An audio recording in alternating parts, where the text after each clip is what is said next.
Bismillahirrahmanirrahim. Assalamualaikum warahmatullahi wabarakatuh. Perkenalkan, nama saya Muhammad Afandi, Stambuk A42120065. Kelas E, mata kuliah belajar dan pembelajaran. Baiklah, di sini saya akan memberikan sedikit referensi mengenai yang pertama, pengertian masalah belajar. Yang kedua, faktor-faktor penyebab terjadinya masalah belajar. Dan yang ketiga, kesulitan belajar yang dialami siswa. Yang pertama, masalah belajar. Ada dua kata, yaitu masalah dan belajar. Masalah adalah ketidaksesuaian antara harapan dan kenyataan. Sedangkan belajar adalah proses yang dilakukan individu untuk memperoleh perubahan tingkah laku yang baru secara keseluruhan, serta mendapat ilmu pengetahuan. Jadi, masalah belajar adalah suatu kondisi tertentu yang dialami oleh murid dan menghambat kelancaran proses yang dilakukan individu untuk memperoleh suatu perubahan tingkah laku yang baru secara keseluruhan. Yang kedua, faktor-faktor penyebab terjadinya masalah belajar menurut Dikbud 1965. Faktornya yaitu: yang pertama, lemahnya motivasi belajar. Yang kedua, kurang intensifnya bimbingan pengajar. Yang ketiga, kurangnya kesempatan berlatih atau berpraktik. Yang keempat, tidak ada upaya dan kesempatan. Dan yang kelima, kurangnya gairah belajar karena kurang jelasnya tujuan.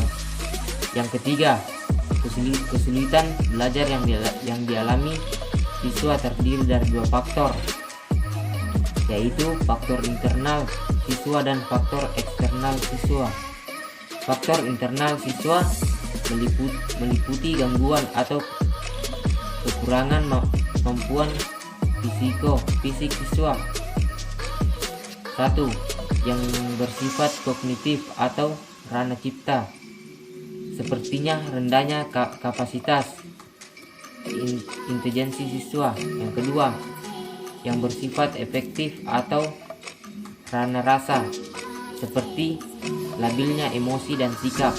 Yang ketiga, yang bersifat psikomotor atau ranah karsa, seperti terganggunya alat-alat penglihatan atau pendengaran.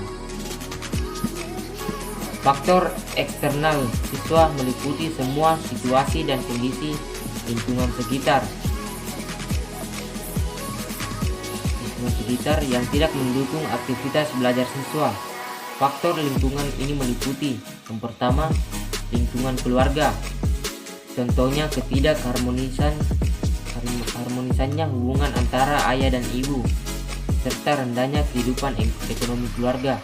Yang kedua, lingkungan masyarakat. Contohnya wilayah perkampungan, kumuh, dan teman sepermainan yang nakal. Yang ketiga, lingkungan sekolah.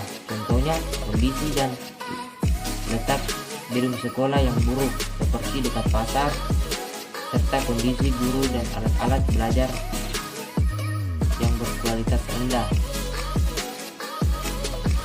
Itulah sedikit referensi dari saya mengenai pembelajaran, mengenai belajar dan pembelajaran. Saya akhiri, wabillahi taufiq wal hidayah. Wassalamualaikum warahmatullahi wabarakatuh.